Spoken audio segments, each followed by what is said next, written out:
what do we have to do to tell people that the man is competent, alert, and doing the job? And it's not about his age. The other one is doddering and doesn't remember anything. Yeah. And can't put a sentence together and has like brain farts in the middle of a paragraph, and they go after Joe. But it's about character. This election is about character. Yep. So you have two choices. You have my husband, Joe, who you all know, who has integrity, he's strong, he's steady, he's a leader, he's smart, he's energetic, or you have chaos. That's right. Yes, or you have chaos. That's right. You need to see Trump, and you need to see the president, and you need to see the differences. And my husband's, and you're going to see how smart he is and the experience he has. And then you'll see somebody who, like you're saying, I'm going to use Joy's words, can't put a sentence together, and everything is beautiful, and it's wonderful. Tremendous. Big league. Yeah, tremendous. Yeah. As time goes on and as people start to focus a little bit more about what's at stake and start to become educated on the issues and the differences between the two men, I believe that Americans are going to choose good over evil. Yes. Now, please welcome the 46th President of the United States, Joe Biden. Folks, how are you?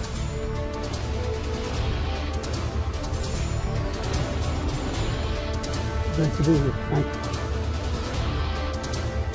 President Trump, we will get to immigration later in this block. President Biden, I want to give you an opportunity to respond to this question about the national debt. He had the largest national debt of any president in a four-year period, number one. Number two, that $2 trillion tax cut benefited the very wealthy. What I'm going to do is fix the tax system. For example, we have 1,000 trillionaires in America. Billionaires in America. And what's happening? They're in a situation where they, in fact, pay 8.2% in taxes. If they just paid 24% or 25%, either one of those numbers, they'd raise $500 billion, I should say, in a 10-year period. We'd be able to wipe out his debt. We'd be able to help make sure that all those things we need to do, child care, elder care, making sure that we continue to strengthen our health care system, making sure that we're able to make every single solitary person eligible for what I've been able to do with the COVID. With dealing with everything we have to do with. Look, if we finally beat Medicare. Thank you, President Biden. President Trump? Well, he's right. He did beat Medicare. He beat it to death, and he's destroying Medicare. How would you describe tonight's debate for President Biden? You know, Lindsay, I'd say a slow start, but a good and strong finish. And I think that what's most important is we saw an extraordinary contrast between the former president and the current president on a variety of issues. Let's start with just facts and telling the truth. What do you say to those voters who watched tonight and weren't sure that he is mentally fit? Listen, he did not get off to a strong start in that debate, but he had a strong finish. And, you know, there was a slow start, but a strong finish. And the bottom line is this.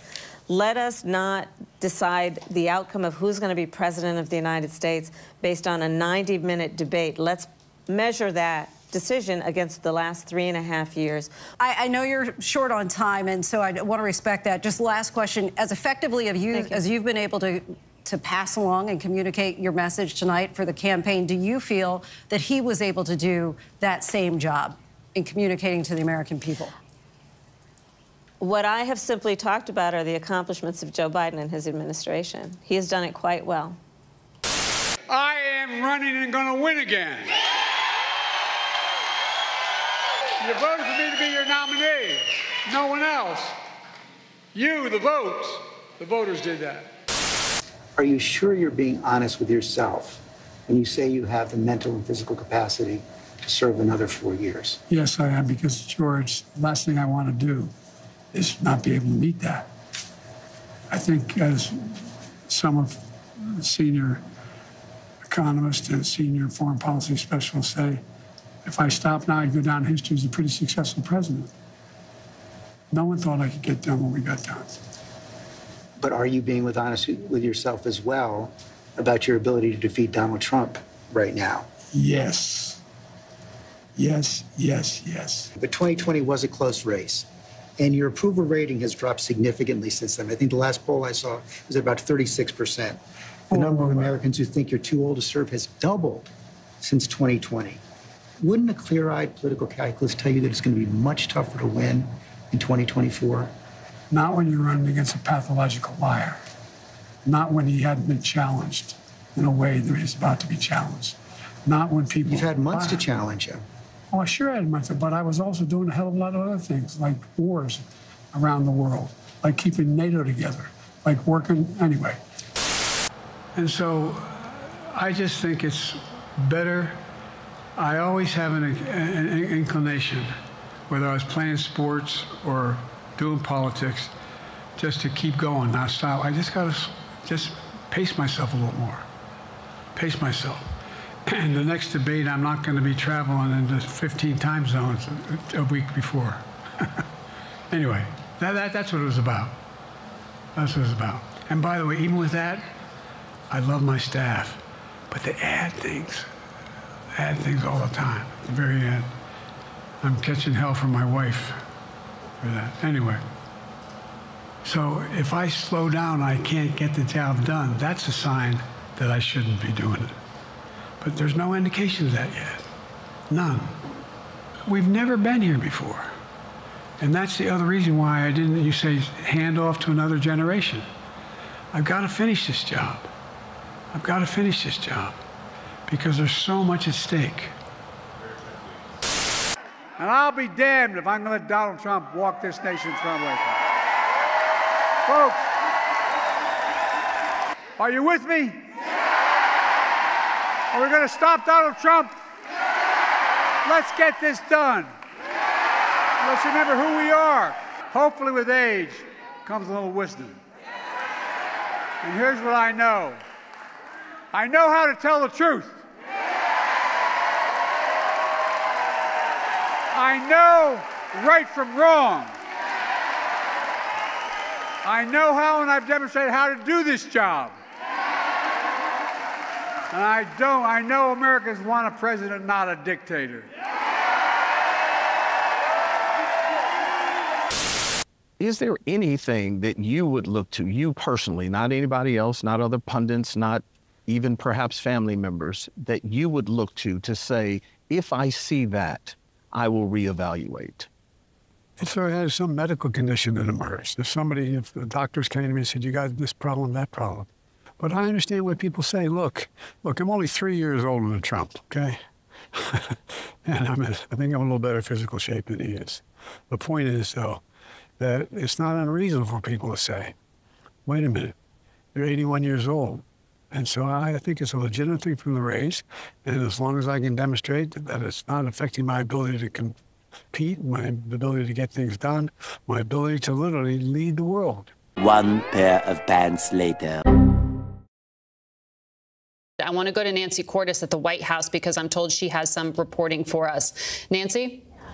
Margaret, we're now hearing for the first time from a member of President Biden's family about this decision. CBS News had a brief conversation with Frank Biden, one of President Biden's two younger brothers, and here's what he told us. He said, I'm incredibly proud of my brother. Selfishly, I will have him back to enjoy whatever time we have left. He is a genuine hero. Country over self. It sounds corny in our cynical political environment, but he nor I are cynical. The goal remains the same: defeat Trump and continue the work that Joe has done. My hope is that our party rallies around this heroic act. We asked him whether he feels that his brother's overall health and vitality played a major role in this decision, and he says, in my humble opinion, absolutely. So a member of the president's family now confirming that the president's health was indeed a major factor in this decision and calling his brother a hero for making the decision to pass the torch to Kamala Harris. We got word, Nora, from the president's brother earlier today saying that the president's health, he believes, was a factor in his decision. But just a short time ago, I heard from a source close to the Biden family, and they said that Frank Biden, the president's younger brother, is an alcoholic, that he hasn't spoken to the president in weeks, and that the president's health had nothing to do with his decision to leave the race. Thanks, Green. The president believes that it's best for the country that he not be in the Oval Office for another 4 years. How can you assure the American people that he's up to be in the office for the next 6 months? Well, first I would say is that, and I've heard these suggestions out there. This is not an answer to you. This is an answer to the suggestions that I've had. I've heard about him resigning from office. We believe, and any suggestion of that note is ridiculous. It is not what we believe. The president, I just laid out what the president has been able to do in almost 4 years, and it's been successful. He's been able to do more, again, than any president has been able to do in 2 terms. He's been able to do that more in 1 term.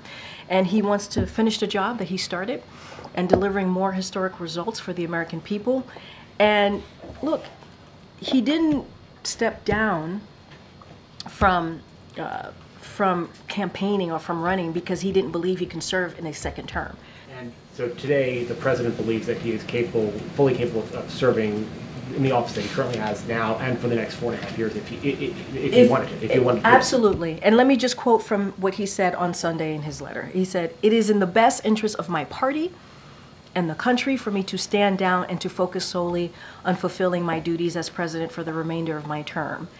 And the decision that he made on Sunday was about putting country first, was about his party, and was about the American people. Thanks, Green. You read the president's statement where he said that it's in the country's best interest for him to step aside. Why is it in the country's best interest for him to step aside? Does it have to do with his health or it does not have to do, they have nothing to do with his health. It is not about his health. I can say no, that's not the reason. Obviously it's a historic moment, but a decision like this is very personal. It's not easy to make. And I think there are very rare politicians who could look at the situation and make a decision, right?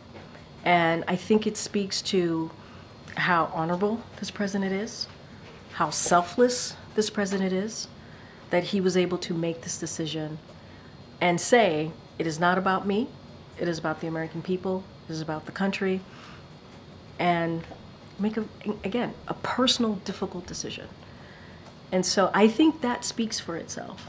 I really do. I think that speaks for itself.